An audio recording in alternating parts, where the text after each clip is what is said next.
to the complicated diplomatic dance by China over Russia's invasion of Ukraine. China's leader aligned with Putin well before the invasion, and for the most part, China has backed Russia's rhetoric while calling for a peaceful resolution. But how far will China go to stand with Russia as the conflict drags on? Here's ABC's Britt Clennett. Since the Russian invasion of Ukraine began, Beijing has been walking a diplomatic tightrope. From refusing to call the invasion an invasion, you are using a typical Western media questioning method of using the word invasion, to advocating a peaceful resolution. China supports and encourages all diplomatic efforts that are conducive to peacefully resolving the Ukraine crisis. China's position on Ukraine has come into view, especially since just weeks prior to the war, Russian President Vladimir Putin was Chinese President Xi Jinping's guest of honor at the opening ceremony of the Beijing Winter Games.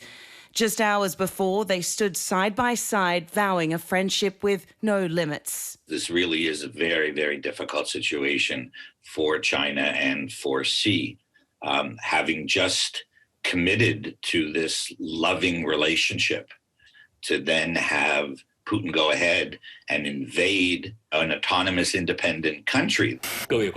Despite the middle ground rhetoric out of Beijing, from the beginning its state-controlled media echoed Russia's. Recent reports even dip into conspiracy territory, claiming with Russian-provided evidence that the US is developing biological weapons in Ukraine.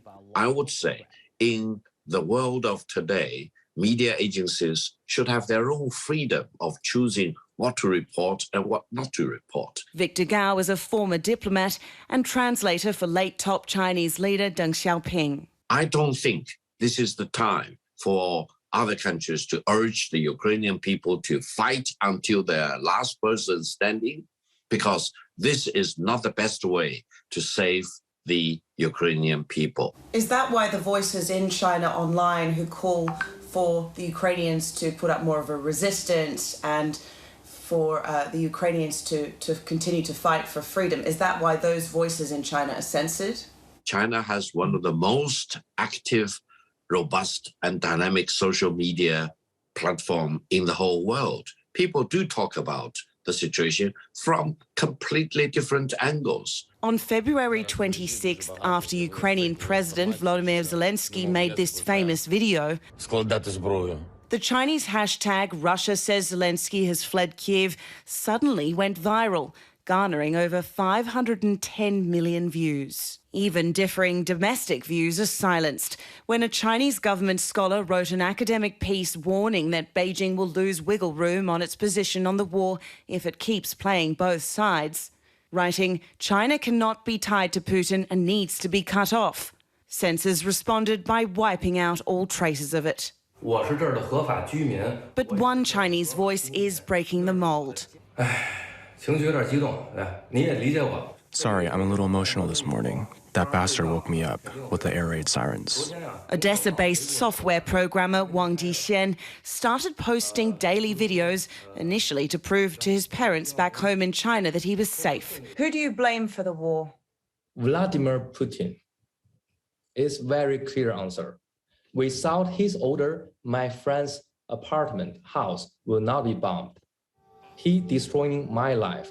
He destroyed the street. On that street, have the tax which I paid from my pocket. But now the street, the building has been destroyed by his weapon. So I personally against him personally. His voice attracting some detractors, leaving him threatening messages from thousands of miles away. How do you feel when you see the Chinese government not even calling it an invasion?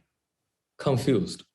I also want to find out the answer. But maybe my Chinese, even if my native language, is not good enough to understand what they really mean. As the war drags on and the casualties mount, the harder it is becoming for Beijing to maintain its balancing act. The US warns that it would closely monitor any moves to economically support Moscow and would absolutely impose sanctions if needed, but China denies reports that Russia asked it for military aid.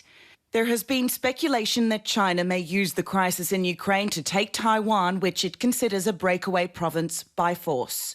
Last week, CIA Director William Burns said China was unsettled by the strength of the Western response and the way Ukrainians have fiercely resisted.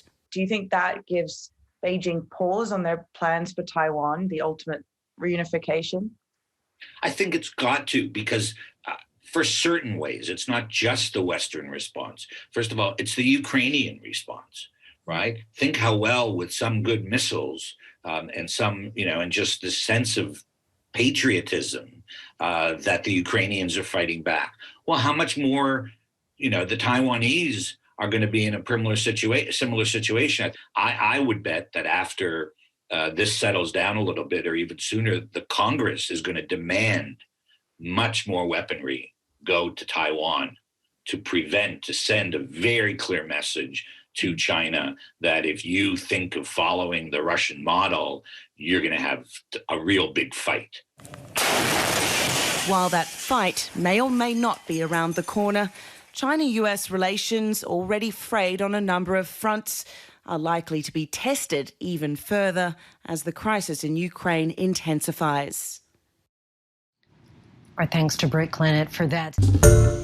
Hi, everyone. George Stephanopoulos here. Thanks for checking out the ABC News YouTube channel. If you'd like to get more videos, show highlights, and watch live event coverage, click on the right over here to subscribe to our channel. And don't forget to download the ABC News app for breaking news alerts. Thanks for watching.